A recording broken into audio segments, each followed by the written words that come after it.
It is the Martha Zoller Show, and I'm here with Zack Loggins. He is a guest co-host today. Welcome. Thank you. And joining me right now is Representative Marcus Weidower, and we're going to talk a little bit about the sports betting. We did invite someone from Moms Against Gambling to come on later in the program, but couldn't work out the schedule. But Marcus, thank you so much for being on the program with us today. Thank you, Martha, for having me. So I'll be honest with you, I'm conflicted about this issue. I can argue it very effectively on both sides, okay? So I want you to help me understand kind of where we are with the bill and then why you're supporting it. Okay. Well, let's start with where we're at with the bill. So right now what we're really taking up is a constitutional amendment that would put the question on the ballot in November, allowing for Georgians to decide whether or not they want this legalized in Georgia. Now, what that looks like and all the enabling legislation that might go along with that is really secondary at this point. The conversation is revolving around putting the CA on the ballot. Where I stand on this and why did I even pick up this torch, right? So the reality is I don't gamble. I don't bet. It's not of interest to me. I know virtually every single one of my friends do. It is so unbelievably prevalent. 38 states have now passed this. We are watching Georgians bet through VPN or other mechanisms across state lines or on the black market or in other realms, and we're not harnessing those tax dollars. We are not ensuring that those operators are being regulated and monitored to make sure that we're not being preyed upon. There are organizations out there that do not care if you get in credit card debt, do not care if you get behind. A bill like this allows us to pull those Georgians off the black market, off the illegal market, in a legalized, regulated market that we can monitor, that we can offer problem gambling services.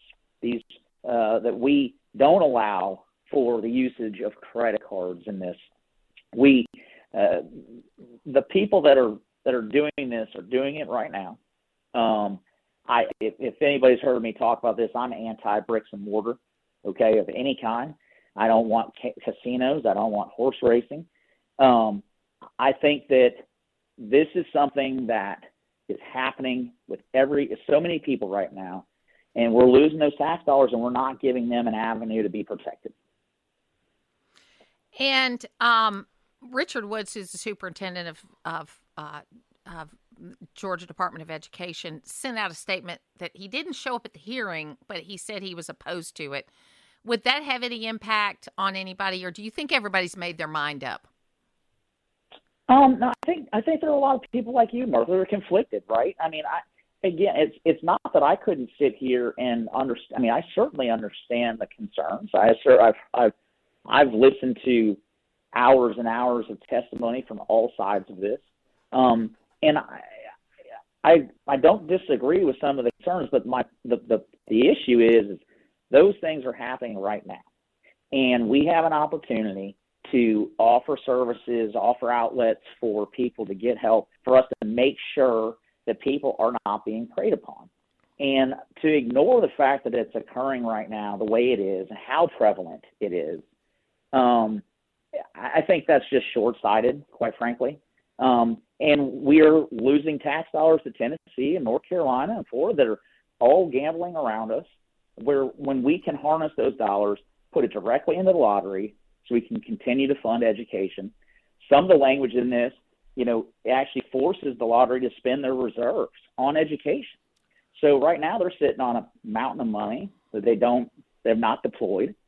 And, where we got kids that are getting that on lists to get into pre-K, and we have not been able to fully take care of those people. And this would add another $150 million towards that effort.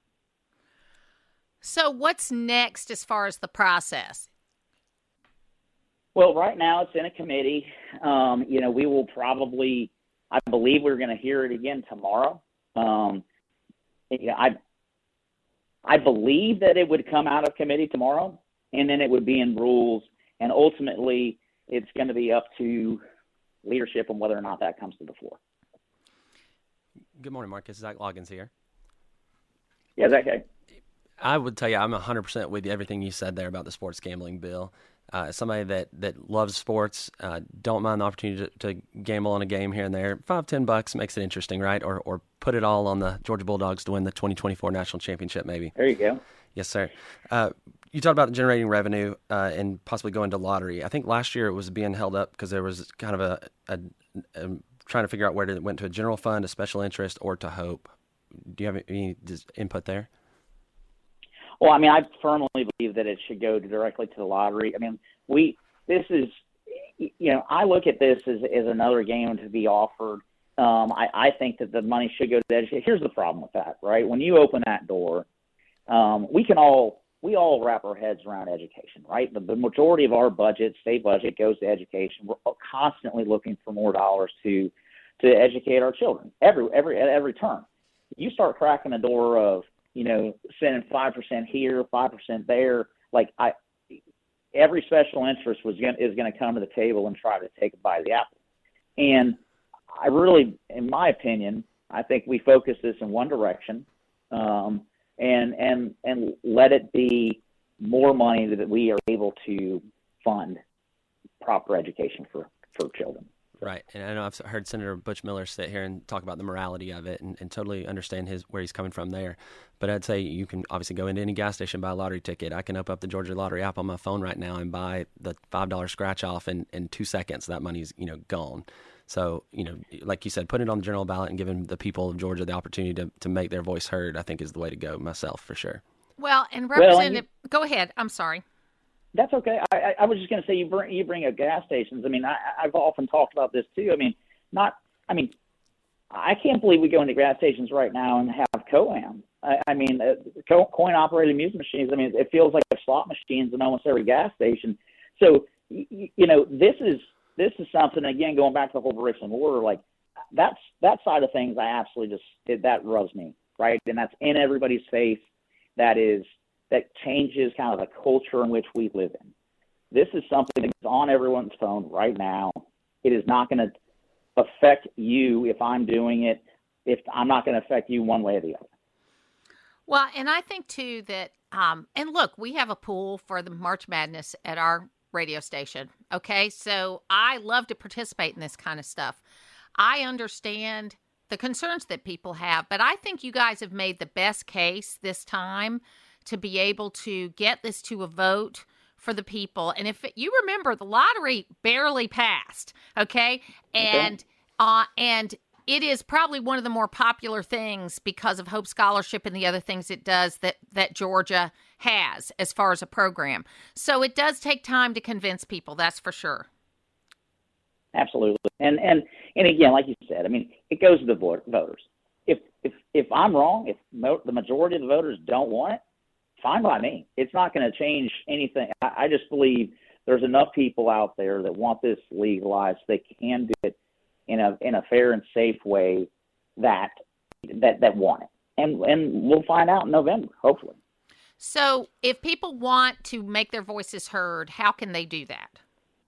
I mean, look, you got obviously reaching out to your state representative. I love and hate saying that because I know how much contact I get. But people down here obviously need to know where you stand on it, and that's for or against it, right? I tell people all the time, if you have a problem, when you have that problem is the last time you want to be introducing yourself to your state legislator. So get to know these people, reach out to them, tell them where you're at with it. Because right now, obviously, the opponents of anything tend to be the loudest voice, right? So the people that want something like this for whatever reason, may just stay silent. I would say reach out and have your voice heard for sure. Well, and Marcus, one of the things that I think is important too is that, and I tell this to people all the time. I did a speech on Thursday where I plugged this in. Don't wait until after you've seen the vote to tell your legislator Exactly. what you think, because at that point in time, it's done. All right. Now is the time to let them know what you think, but be respectful. call them, let them know. I appreciate very much you being with us today. Thank you.